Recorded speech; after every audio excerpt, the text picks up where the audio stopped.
ৰাজ্যত দ্বিতীয় পৰ্যায়ৰ পঞ্চায়ত নিৰ্বাচন আৰম্ভ হৈছে। ৰাইজৰ মাজত উৎসাহ উদ্দীপনাই বিৰাজ কৰিছে। স্বতঃস্ফূৰ্তভাৱে ওলাই আহিছে ভোটাৰ ৰাইজসকল। হয়, আপোনালোকে ঠিকেই শুনিছে, মই জয়নাল আবদিন, আপোনালোকে চাই আছে DY24 আছে। আমি এই মুহূৰ্তত উপস্থিত আছোঁ বৰপেটা জিলাৰ নৱগঠিত মন্দিৰ সমষ্টিৰ 59 নং মেদেটাৰী গাঁও পঞ্চায়তৰ অন্তৰ্গত ভেড়াগাঁৱত। এইখন ভেড়াগাঁও, মোৰ সতীৰ্থ কেমেৰা পাৰ্চনৰ সমগ্ৰ দৃশ্য দেখুৱাই যাব। এইখন ভেড়াগাঁও 1378 নং ভেড়াগাঁও প্ৰাথমিক বিদ্যালয়। এই বিদ্যালয়ত ভেড়াগাঁৱৰ মুঠ 4টা অংশ। ভেড়াগাঁৱৰ খণ্ড দুটা, এটা হ'ল ভেড়াগাঁও 3 নং খণ্ড আৰু এখন হ'ল ভেড়াগাঁও 5 নং খণ্ড। ভেড়াগাঁও 3 নং খণ্ড ভাগত বিভক্ত কৰি ভোটাৰসকলক ভোটদান প্ৰক্ৰিয়া কৰি আছে আৰু ভেড়াগাঁও 5 নং খণ্ডটো দুটা অংশ কৰি ভোটদান ৰাইজে কৰি আছে।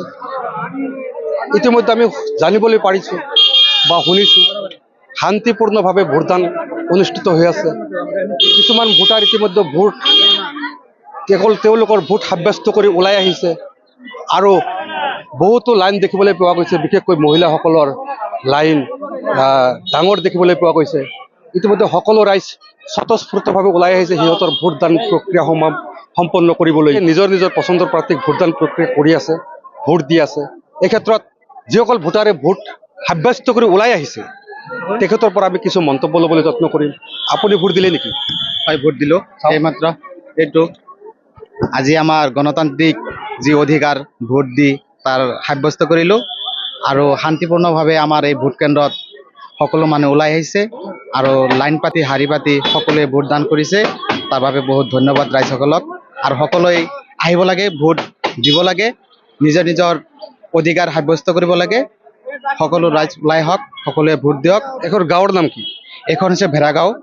আমাৰ ভেড়াগাঁও 3 নম্বৰ খণ্ড আৰু ভেড়াগাঁও 5 নম্বৰ খণ্ড। কেনেকুৱা প্ৰাৰ্থীক ভোটদান কৰিব? যোগ্য ব্যক্তিক ভোট দিলোঁ। যিজন ব্যক্তিয়ে এইখন গাঁৱৰ ভাল পৰিৱেশ গঢ়িব, ৰাস্তা ঘাটৰ ভাল কাম কৰিব, তাৰে আশা যোগ্য ব্যক্তিক ভোটদান কৰিলোঁ। আমি সকলোৱে একগোট হৈ আমি ভোট দিবলৈ আহিছোঁ। এতিয়া ইয়াতে বহুত মানুহ সমাগম হৈছে। যিবিলাক মানুহ হয়তো বিদেশত আছিল সেইবিলাক মানুহ মানে ভোট দিবলৈ আহিছে। এতিয়া ধৰকচোন বহুতো ভাল লাগে আৰু কি, মানে ভোটৰ দিনা তাৰমানে এনেকুৱা অনুভৱ হয় যে ঈদৰ দিনাৰ নিচিনা এটা ফূৰ্তি মানে অনুভৱ হয়। ইয়াতে আমি সকলোৱে মিলি জুলি এটা গাঁৱৰ মানুহ হয়তো আমি একগোট নহওঁ, দেখিবলৈ নাপাওঁ আমি এনেকৈ, কিন্তু আজি এই ভোটৰ মানে উচলা কৰি সকলোৱে মানে আমি একত্ৰিত হৈছোঁ আৰু খুব আনন্দিত হৈছোঁ। ভাল লাগিছে পৰিৱেশ। আপুনি ভোট দিলে নেকি? মই ভোট দিয়া নাই, মোৰ ফেমিলি আহি আছে, গতিকে মই অলপ পিছতে ভোট দিম বুলি ভাবিছোঁ। হয়, আমি ইতিমধ্যে কৈ গৈছোঁ ভেড়াগাঁৱৰ দুটা অংশ। ইতিমধ্যে আমি ভেড়াগাঁৱৰ ক অংশৰ পৰা আমি মন্তব্য শুনিলোঁ। এইখন ভেড়াগাঁও 1378 নং ভেড়াগাঁও প্ৰাথমিক বিদ্যালয়ৰ দক্ষিণ অংশ।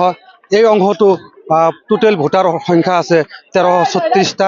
1337জন মানুহে এই কেন্দ্ৰত ভোটদান সাব্যস্ত কৰিব, তেখেতৰ গণতান্ত্ৰিক অধিকাৰ সাব্যস্ত কৰিব, নিজৰ নিজৰ ভোটদান কৰিবলৈ ৰাইজ ইতিমধ্যে স্বতঃস্ফূৰ্তভাৱে ওলাই আহিছে। এইখন 1378 নং ভেড়াগাঁও প্ৰাথমিক বিদ্যালয়ৰ সু অংশৰ ৰাইজৰ পৰা আমি কিছু মন্তব্য ল'বলৈ যত্ন কৰিম। লাইনত আছো। সামগ্ৰিক পৰিৱেশ কেনেকুৱা? এতিয়া মানে আমাৰ সুস্থ পৰিৱেশ চলি আছে। সমস্ত মানুহ ওলাই আহিছেনে ভোট দিবলৈ? এতিয়া কিছুমান মানুহ আহিছে আৰু কিছুমান অহাও নাই, বহুত মানুহ বাকী আছে। আজি আপোনাৰ অনুভৱ কেনেকুৱা হৈছে? এতিয়া মানে আমাৰ যিহেতু ৱাৰ্ডৰ ভোট হয়, এতিয়া পৰিৱেশটো সুস্থ আছে, ভালে লাগি আছে, ভালেই হৈ আছে।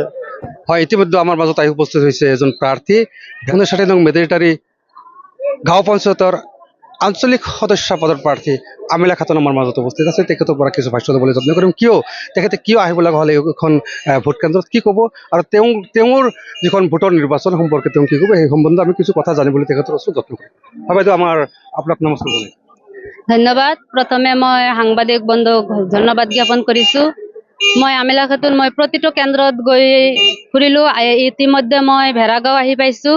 মই যথেষ্ট ৰাইজৰ সঁহাৰি পাইছোঁ। ভোটদান কৰা নাই, দেখিবলৈ পোৱা গৈছে ভেড়াগাঁও 5 নং খণ্ডত পুৰুষৰ অনুপাতে মহিলাৰ সংখ্যা কিন্তু যথেষ্ট বেছি। মহিলাসকল স্বতঃস্ফূৰ্তভাৱে ভোট দিবলৈ ওলাই আহিছে। পুৰুষসকল কিন্তু ইতিমধ্যে ওলাই অহা দেখিবলৈ পোৱা নাই। এই ক্ষেত্ৰত আপুনি কি ক'ব? এই ক্ষেত্ৰত কি ক'ম, পুৰুষসকলে আহি আছে, ইহঁতে কামৰ মানুহ, ইহঁতে আহি আছে। হয়তো মহিলা মানুহবিলাক আগত আহিছে, ইহঁতে যাব, পুৰুষবিলাক আহিব। বৃদ্ধ মহিলা ইতিমধ্যে ভোট দিবলৈ আহিছে, তেখেতৰ পৰা কিছু মন্তব্যলৈ যত্ন কৰিম। আপুনি ভোট দিলে? ভোট দান কৰিলে আপুনি? হ্যাঁ দিছু। ভোট দিছে? দিয়েছু। কেতিয়া আহিছিল? এক ঘন্টা দেড় ঘন্টা মান হল। এখন গাঁৱৰ নাম কি? আমাৰ গাঁৰ নাম ভৰাগাঁও। ভেড়াগাঁও। হ্যাঁ আজি ভোট দান কৰি আপোনাৰ কেনে লাগিছে? ভালো লাগিছে। জীৱনত কিমানবাৰ ভোট দিলে? জীবনে দিছু, বহুত দিছু। মই কব নৰু, বুঢ়া মাৰিছু না, মই কব নৰু। বেড়াগাঁও কেই নম্বৰ ৱাৰ্ড? 5 নম্বৰ ৱাৰ্ডত। ভোট দিবলৈ আহিছে? ভোট দিলে না আপুনি? দিয়া নাই এতিয়াতো। হ্যাঁ ফূৰ্তি লাগিছে, ভালে লাগিছে, চব দেখি কিনা এনজয় লাগিছে। আৰু এই সমাজ উন্নতি হবলে বা ভোট দি একজনক উঠালে, মানে এটা গ্ৰুপ আছে, মতলব যাৰ যাৰ পাৰ্টি আছে, উঠাই কেনা এইটো গাঁওটো বেড়াগাঁও উন্নতি কৰিবলৈ মানে চবেই লাগিছে, ফূৰ্তিৰ কাৰণে আহিছে। ৰাস্তা ঘাটৰ কাম কৰিব, চৰকাৰে দিয়া আঁচনিবোৰ সিহঁতে সবেকে মিলি কেনা পায়, তাতে তো নিমিত্তে সবেই ফূৰ্তি এনজয় কৰি কেনা। 3 জন আছে, একজনক উঠাব, আৰু কোন ভাগ্য ভাল তাই উঠিব। যোগ্য প্ৰাৰ্থী বিচাৰে, যি ভাল কাম কৰিব পাৰিব, এইটোকে বিচাৰে। পুৰুষৰ অনুপাতে মহিলাৰ সংখ্যা যথেষ্ট বেছি। মহিলাসকলে শাৰী পাতি ইমান সময় অপেক্ষা কৰি আছে। কি ক'ব মহিলাসকলে? মহিলাসকলৰ পৰা কিছু ভাষ্য ল'বলৈ মই এই মুহূৰ্তত যত্ন কৰিম। হয় বাইদেউ, কেনে লাগিছে আজি? আজি কেনে লাগিছে আপোনাৰ? ভালোই লাগছে। ভালোই লাগছে। ক'ৰ পৰা আহিছে? বেড়াগাঁৰ পৰা। কিমান সময় ইয়াত অপেক্ষা কৰিছে? 3 ঘন্টা হইল। বিৰক্তি পাইছে নেকি আপোনালোকে? না বিৰত হয়নি। ভাল লাগিছে। উৎসৱ পৰিৱেশৰ মনত উৎসৱ ভাৱ অনুমান হয় নেকি? হয় হয়, ভাল লাগি আছে? ভাল লাগি আছে। 1 ঘন্টা হল আইছো। বিৰক্তিটো লগা নাই? বিৰত তো লাগবই, খাৰি আৰ কি ভালো কি নাকতাছে। মই ভেড়াগাঁৱৰ 3 নম্বৰ খণ্ডৰ পৰা আহিছোঁ। ভোট দিলে? ভোট দিয়া নাই এতিয়ালৈ। ইমান ভিৰ হৈ আছে, কেনেকৈ দিম আৰু, আবেলি দিম বুলি ভাবিছোঁ। আৰু দেখিবলৈ পোৱা গৈছে পুৰুষৰ অনুপাতে মহিলাৰ সংখ্যা যথেষ্ট বেছি। এই ক্ষেত্ৰত কি ক'ব আপুনি? আচলতে মহিলাসকলে তেওঁলোকে স্বতঃস্ফূৰ্তভাৱে আগতে ওলাই আহে, গতিকে তেওঁলোকৰ ইমান কাম নাথাকে ৰন্ধা বঢ়াৰ বাহিৰে, গতিকে তেওঁলোকে অনতিপলমে ভোট দি ঘৰলৈ যাব বুলি ভাবিছে, সেইকাৰণে তেওঁলোকে আহিছে। ইমান প্ৰখৰ ৰ'দৰ মাজতো মহিলাসকল থিয় হৈ আছে, পুৰুষসকল থিয় হৈ আছে। ইমান প্ৰখৰ ৰ'দৰ মাজতো মহিলাসকল যে ওলাই আহিছে ভোট দিবলৈ, এই ক্ষেত্ৰত আপুনি কি ক'ব? আচলতে এইটো পঞ্চায়ত নিৰ্বাচন হয়। পঞ্চায়ত নিৰ্বাচন মেক্সিমাম লোকেল কেণ্ডিডেট থাকে, গতিকে কিছুমানৰ ছাপোৰ্ট থাকে, প্ৰত্যেকৰে ছাপোৰ্ট আছে। গতিকে তেওঁলোকে যাতে কোনো ভোট তাৰমানে এটাও বাকী নাথাকে, তেওঁলোকে এটা চিন্তা ভাৱনা কৰি প্ৰত্যেক কেণ্ডিডেটক জিতোৱাৰ কাৰণে তেওঁলোকে স্বতঃস্ফূৰ্তভাৱে ওলাই আহিছে। আমাৰ মাজত জনাব লগ পাইছোঁ। জনাবৰ পৰা আজি কিছু কথা জানিবলৈ চেষ্টা কৰিম। হয় ডাঙৰীয়া, আজি ভোট দিবলৈ আহিছে? বাৰু হয় হয়। ভোট দিছে আপুনি? হয় ইনশাল্লাহ দিলো। কেনে লাগিছে আজি? আজি ভোট দিওঁতে আমাৰ বেয়া লগা নাই, ভালো লাগিছে ইনশাল্লাহ। মনৰ ভাৱটো কেনেকুৱা? মনৰ ভাৱটো ভালেই। আমাৰ যিমান কেইটা হয়তো কেণ্ডিডেট আমাৰ অঞ্চলবাসীৰ, গতিকে সকলোৱে কাৰো না কাৰো হয়তো আপোনজন, সেই হিচাপে এই ৰ'দত কষ্ট কৰি হ'লেও মানে ভোটটো দিবলৈ আহিছে ইনশাল্লাহ। আপুনি ভোটদান কৰিলে? হয় ইনশাল্লাহ কৰিলোঁ। আপোনাৰ মনৰ পচন্দৰ প্ৰাৰ্থীক ভোট দিছে? মোৰ মনৰ পচন্দ প্ৰাৰ্থীকে মই ভোট দিছোঁ। মই ভেড়াগাঁও 3 নম্বৰ খণ্ডৰ পৰা আহিছোঁ। লাইনত থিয় হৈ আপোনাৰ মনোভাৱ কেনেকুৱা? মনৰ ভাৱ বহুত ভাল লাগি আছে। মোৰ ভালেই লাগিছে। আপোনাৰ বিৰক্তি লগা নাই? বিৰক্তি লগা নাই মানে ধৰক এতিয়া আমাৰ 3 নম্বৰ খণ্ডৰ এটা মানে ৱাৰ্ডৰ কথা আছে, সেইকাৰণে আমি তাৰমানে বিৰক্ত অলপো পোৱা নাই। সব ৰাইজৰ মানুহ সব লাইনে ৰখি আছে, ৰ'দতো ৰখি আছে, তথাপি মানে ভোট দিয়াৰ আশাতে ৰখি আছে তেওঁলোকে। মনৰ ভাৱটো বিৰাট ভাল, বিৰাট আনন্দ, বিৰাট ভাল লাগিছে। আৰু বিৰক্তি অলপ লাগিছে, আৰু কি কৰিম, উপায় নাই, আৰু দিব লাগিব। লাইনত থাকিব লাগিব? লাইনত থাকিব লাগিব, ৰুল লাইন আছে, লাইনত থাকিব লাগিব। ভোটদান কৰিলে? নাই কৰা নাই, এতিয়া লাইনত থিয় হৈ আছো। লাইনত থিয় হৈ আপোনাৰ মনোভাৱ কেনেকুৱা? মনোভাৱ ভালে, আৰু অলপ বিৰক্তি লাগিছে, তথাপি আমি আশা কৰিছো ভোটটো আমি কৰিম, দিম আৰু কি, শান্তি শৃংখলা ৰাখি। আমাৰ মাজত এজন প্ৰাৰ্থী আছে, ভেড়াগাঁও 3 নং খণ্ডৰ এজন প্ৰাৰ্থী। তেখেতে ইতিমধ্যে ইয়াত উপস্থিত আছে। তেখেতৰ মনৰ ভাৱ জানিবলৈ আমি চেষ্টা কৰিম। হয় দাদা, আপুনি এজন প্ৰাৰ্থী? হয়, মই এজন প্ৰাৰ্থী। আপোনাৰ আজি ভোট কেন্দ্ৰত আহি অনুভৱ কেনেকুৱা হৈছে? ভাল লাগিছে বহুত। মনৰ ভাৱ? মনৰ ভাৱটো বহুত ভাল লাগিছে। মনৰ ভাৱটো একদম আনন্দিত হৈছে আৰু দেখিবলৈ পোৱা গৈছে এই অঞ্চলৰ ৰাইজবিলাক স্বতঃস্ফূৰ্ত ওলাই আহি ভোটদান সাব্যস্ত কৰি আছে, কৰিবলৈ লাইন পাতি শাৰী পাতি থিয় হৈছে। এই ক্ষেত্ৰত আপুনি ভোটাৰসকলক কি আহ্বান জনাব? ভোটাৰসকলক যথেষ্ট মৰম চেনেহ জনাইছোঁ আৰু ভোটাৰসকলক বহুত ধন্যবাদ জনাইছোঁ। তেওঁলোকে বহুত কষ্টৰ বিনিময়তে আহি ইয়াতে যি ৰ'দৰ মাজত থিয় হৈ আছে, বহুত কষ্ট কৰি আছে, সেইবাবে তেওঁলোকক ধন্যবাদ জনাইছোঁ। হয় বাইদেউ, আপুনি প্ৰাৰ্থী হয়? হয়, মই প্ৰাৰ্থী। আজি ভোট প্ৰক্ৰিয়াৰ দিনত আপোনাৰ মনোভাৱ কেনেকুৱা? বহুত আনন্দ লাগি আছে, বহুত ফূৰ্তিত আছো। ইমান ৰাইজ স্বতঃস্ফূৰ্ত ওলাই যে আহিছে ভোট দিবলৈ, এই ক্ষেত্ৰত আপুনি ৰাইজক কি জনাব? ৰাইজে আহিছে, ৰাইজৰ বহুমূলীয়া ভোটটো দিব। আমাৰ ৩ নং খণ্ডৰ ৰাইজক দেখা পাই বহুতো উৎফুল্লিত হৈছোঁ আৰু সকলো ৰাইজক ধন্যবাদ জ্ঞাপন কৰিছোঁ, কাৰণ এই ৰ'দত ইমান কষ্ট কৰি ভোট কেন্দ্ৰত ভোট গ্ৰহণ কৰিব আহিছে, একমাত্ৰ আমাৰ কাৰণে আহিছে, তেওঁলোকক অশেষ ধন্যবাদ। হয়, আজি খুবেই ভাল লাগিছে। আমাৰ ভোট গ্ৰহণ প্ৰক্ৰিয়া চলি আছে। আমাৰ অফিচাৰসকল সঠিক সময়ত আহি আমাৰ ভোটাৰ ৰাইজৰ পৰা ভোট গ্ৰহণ কৰি আছে। খুব সুস্থ পৰিৱেশ আৰু ধুনীয়া প্ৰক্ৰিয়াৰে আমাৰ ভোট কেন্দ্ৰ চলি আছে। খুবেই ভাল লাগিছে, ৰাইজৰ স্বতঃস্ফূৰ্তভাৱে ওলাই আহি ভোট প্ৰদান কৰিছে। আজি খুব ভাল লগা এটা মুহূৰ্ত। মেধেটিৰ গাঁও পঞ্চায়তৰ ৩ নম্বৰ ৱাৰ্ডৰ নিৰ্দলীয় সদস্য পদত মই প্ৰতিদ্বন্দ্বিতা কৰিছোঁ আৰু ৰাতিপুৱাৰ পৰা মই এই ভোট কেন্দ্ৰত আছোঁ। মই ভোট কেন্দ্ৰত থাকি মোৰ খুব ভালেই লাগিছে। এইটো ৰাইজক মই মোৰ তৰফৰ পৰা মই আন্তৰিক ধন্যবাদ জ্ঞাপন কৰিছোঁ। তেখেতসকলে যে এই ৰ'দক নেওচি ভোটদান কৰিবলৈ কেন্দ্ৰত আহিছে, তাৰ কাৰণে তেখেতসকলক মই ধন্যবাদ জ্ঞাপন কৰিছোঁ। আৰু মোৰ প্ৰতি মই এইটোও মান পাইছোঁ যে মোৰ প্ৰতি তেওঁলোকৰ বহুত মৰম আছে আৰু মৰম থকাৰ কাৰণে এই ৰ'দত তেওঁলোকে ভোটদান কৰিবলৈ আহিছে। কেন্দ্ৰৰ প্ৰেজাইডিং অফিচাৰ আমাৰ মাজত উপস্থিত আছে। প্ৰেজাইডিং অফিচাৰৰ পৰা কিছু মন্তব্য ল'বলৈ এই মুহূৰ্তত মই যত্ন কৰিম। অনুভৱটো ভাল লাগিছে, কাৰণ কালি ৰাতি আমি সন্ধিয়া 4:30 বজাৰ পিছত আহিছোঁ। অহাৰ পিছৰ পৰা LP স্কুলত আমি যিটো ৰুম লৈছিলোঁ, সেই ৰুমটোৰ যিটো কণ্ডিশ্যন অলপ বেয়া থাকিলেও এই ইয়াৰ লোকেল ৰাইজে আহি আমাক লগে ভাগে ৰুমটো মেনেজমেণ্ট কৰি দিছে।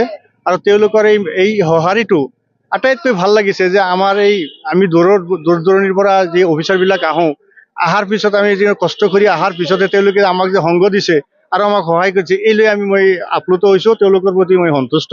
আৰু ইয়াৰ ৰাইজে সুন্দৰকৈ ভোট দিছে আৰু এই ভোটৰ এৰিয়াটো ভাল লাগিছে আৰু তেওঁলোকৰ সঁহাৰিটো ভাল। ৰাতিপুৱাৰ পৰাই ভোট পৰি আছে। এতিয়ালৈকে মোৰ চেণ্টাৰত মোৰ চেণ্টাৰত মোটামুটি 400ৰ ওপৰত ভোট পল হৈছে আৰু শান্তভাৱে চলি আছে। টোটেল ভোট কিমান আছিল? মোৰ 616। মহিলাৰ সংখ্যা বেছি নে পুৰুষৰ সংখ্যা? পুৰুষৰ আৰু মহিলাৰ সমান পৰ্যায়ৰে 4-5টা কম বেছি। এইখন অঞ্চলৰ পৰিৱেশ, সামগ্ৰিক পৰিৱেশৰ দিশতো লক্ষ্য কৰি আপুনি কি ক'ব? সামগ্ৰিক মাইনৰিটি এলেকা হিচাপে আমাৰ মাইনৰিটি মানুহখিনি আগতকৈ অলপ উন্নত হৈছে, শিক্ষা দীক্ষাত অলপ আগবাঢ়িছে বুলি অনুমান হৈছে। আৰু মেক্সিমাম আমাৰ কিছু লিখা পঢ়া কৰা মানুহ আৰু ভোট নিদিব পৰা যেন নোহোৱা নাই। এতিয়া গম পাই তেওঁলোকে ভোট কেনেকৈ দিব লাগে, এইখিনি আমি গম পাইছোঁ। হঠাৎ 2-4জন মানুহ, বুঢ়া মানুহ যিবিলাক আহিছে, তেওঁলোকে অলপ কম বুজে, বাকীখিনি কিন্তু ধুনীয়াকৈ ভোট দিছে। আনুমানিক কিমান % ভোট অনুষ্ঠিত হ'ব বুলি ভাবে? মোৰ ধাৰণা যি হিচাপে যি হাৰে ভোট পৰি আছে, মোটামুটি ধৰক 80-85% ভোট পৰিব আৰু 75-ৰ পৰা 85লৈকে পৰিব। এই ক্ষেত্ৰত আপোনাৰ বাহিৰত থকা পৰিৱেশটো বা উচ্ছৃংখলাৰ পৰিৱেশ সৃষ্টি হৈছিল? নাই, উচ্ছৃংখল পৰিৱেশে এটা হাই কাজিয়া দেখা নাই, কোনো হাই উৰুমিও দেখা নাই। বাহিৰত মানুহখিনি ভালদৰে থিয় দিছে, লানি পাতি থিয় দিছে আৰু ধুনীয়াকৈ ভোট দিছে। সচেতন ভোটাৰ ৰাইজৰ পৰা মই কিছু মন্তব্য ল'ব যত্ন কৰিম। হয় ডাঙৰীয়া, কি ক'ব? প্ৰথমতে মই সাংবাদিক বন্ধুক মই অশেষ ধন্যবাদ জনাইছোঁ ইয়াত উপস্থিত হোৱাৰ কাৰণে। আৰু আজি যি দেখা গৈছে, ৰাতিপুৱা 7:30টাৰ পৰা আমাৰ ইয়াতে ভোট প্ৰদান আৰম্ভ হৈছে আৰু ভোটাৰ ৰাইজে খুব শান্তভাৱে শৃংখলভাৱে ভোট প্ৰদান কৰি আছে। ভোটাৰসকলক মই আন্তৰিক ধন্যবাদ জনাইছোঁ। ইয়াতে যিটো পৰিৱেশটো সদায় শান্ত হৈ আছে, কোনো হাই উৰুমি একো হোৱা নাই। গতিকে মই সকলোকে এই বিষয়ত মই ধন্যবাদ জনাইছোঁ। যি দেখা পাইছোঁ, ইয়াৰ আগতে যিবিলাক হয়তো ভোট হৈ গৈছে, সেইবিলাকত কিছুমান হয়তো বিশৃংখল কোনো সময়ত দেখা পোৱা গৈছে। আৰু ভোটাৰসকলেও আমি প্ৰিজাইডিং অফিচাৰৰ পৰা যিখিনি জানিব পাৰিছোঁ, তেওঁলোকেও হয়তো ভিতৰত থাকি যিখিনি শান্তভাৱে ভোট লৈ আছে আৰু শৃংখলভাৱে ভোট প্ৰদান কৰি আছে।